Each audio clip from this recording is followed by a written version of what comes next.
Darth Vader'ın yani Anakin Skywalker'ın babasıyla ilgili internette çok fazla yanlış bilgi bulunmakta. Peki bunlardan hangileri doğru ya da hangileri yanlış nasıl anlayabiliriz? Öncelikle Star Wars ile ilgili bilgilere bakarken şuna dikkat etmeliyiz. Bir Star Wars eseri kanon mu sayılıyor yoksa Legends mı sayılıyor? Kanon ve Legends arasındaki farkı bilmeyenler için kısaca özetlemek gerekirse, bir eserin kanon olabilmesi için güncel haklara sahip olan Disney tarafından onaylanması gerekiyor. Eğer Disney tarafından onaylanmıyorsa artık o eser geçerliliğini kaybetmiş oluyor. Geçerliliğini kaybetmiş eserlere ise Legends diyoruz. Legends'lara örnek olarak 2012 öncesinde çıkan neredeyse bütün içerikleri dahil edebiliriz. Tabi bunda birkaç tane istisna bulunuyor. Ana filmler dışında Clone Wars gibi aslında Legends sayılabilecek içerikleri Disney kanon sayıyor ve evrende yerini korumasını sağlıyor. Geri kalanı ise kaynak materyal olarak bazen kullanıyor bazen kullanmıyor. Uzun lafın kısası, Disney kendi hikayelerini oluşturabilmek için eski hikayeleri çöpe atmış bulunmakta. İşte Anakin Skywalker'ın babasıyla ilgili kafa karışıklığı tam bu noktada başlıyor. Ama biz kanon ve Legends arasındaki farkı öğrendiğimize göre Anakin'le ilgili sır perdesini aralayabiliriz. Legends hikayelere göre Anakin Skywalker'ın aslında iki babası bulunmakta. Bunlar Darth Sidious ve Darth Sidious'un hocası olan Darth Plagueis'tur.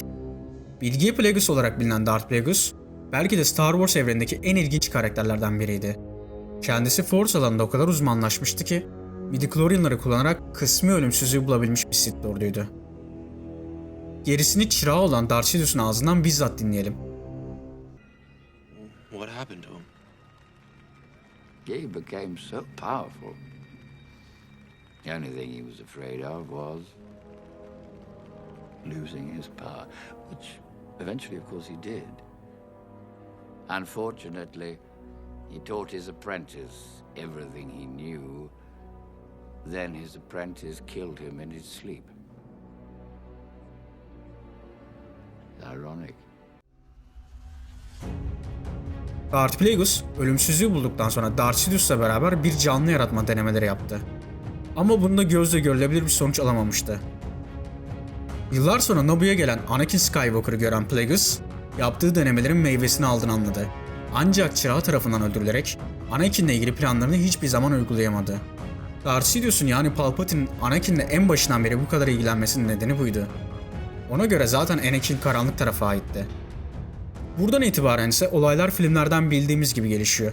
Anakin gerçekten planlı bir şekilde karanlık tarafa geçiyor. Bu hikayeyi düşündüğümüz zaman aslında Anakin'in bir köleden farksız olduğunu görüyoruz. Bütün hayatı birileri tarafından dizayn edilmişti. Ancak Episode 6'nın sonunda Anakin kaderini eline alıp seçilmiş kişi olduğunu bir kez daha kanıtlamıştı. İyi tarafa tekrardan geçmeyi Anakin istemişti. Darth Sidious'un aksine Qui-Gon haklı çıkmıştı. Anakin belki bir köle olarak doğmuştu ama özgür biri olarak ölmüştü. Bu anlattığım olay Legends hikayesiydi. Gelelim Anakin'in kanondaki babasına. Buradaki kaynağımız 2017 yılında çıkmaya başlayan Darth Vader serisinin 25. sayısı. Bu sayıda karanlık taraf Darth Vader'a geleceğini gösteriyor. Ahsoka ile yapacağı düelloyu tam olarak bu yüzden biliyordu. Luke Skywalker'ı henüz tanımasa bile varlığını da ilk kez burada görmüştü.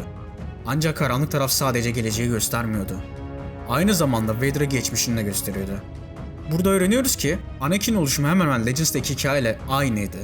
Lakin çok büyük bir farkı da bulunuyordu. O da Darth Plagueis bu hikayenin dışında kalmıştı.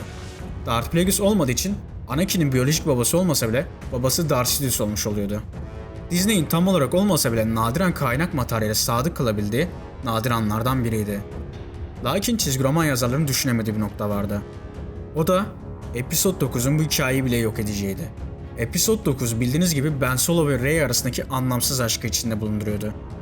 İki karakterin de akrabası Palpatine olacağı için ensest olmasından korkan Disney'in başındaki yöneticiler, karanlık tarafın her zaman doğruyu yansıtmadığını belirtti. Vader bunların hepsini kafasında yaşamıştı. Yani artık Darth Sidious Anakin'in babası sayılmıyor. Böylelikle Rey ve Ben Solo arasındaki olayı yumuşatabildiler. Bana ilginç gelen yanı, evrenin asıl ana karakterinin Darth Vader olmasına rağmen Darth Vader'ın bile saçma sapan bir hikaye için yok sayılabiliyor olması. Son olarak, hobi olarak yaptığım bu işte kanalıma abone olarak ve videolara like atarak bana destek olabilirsiniz.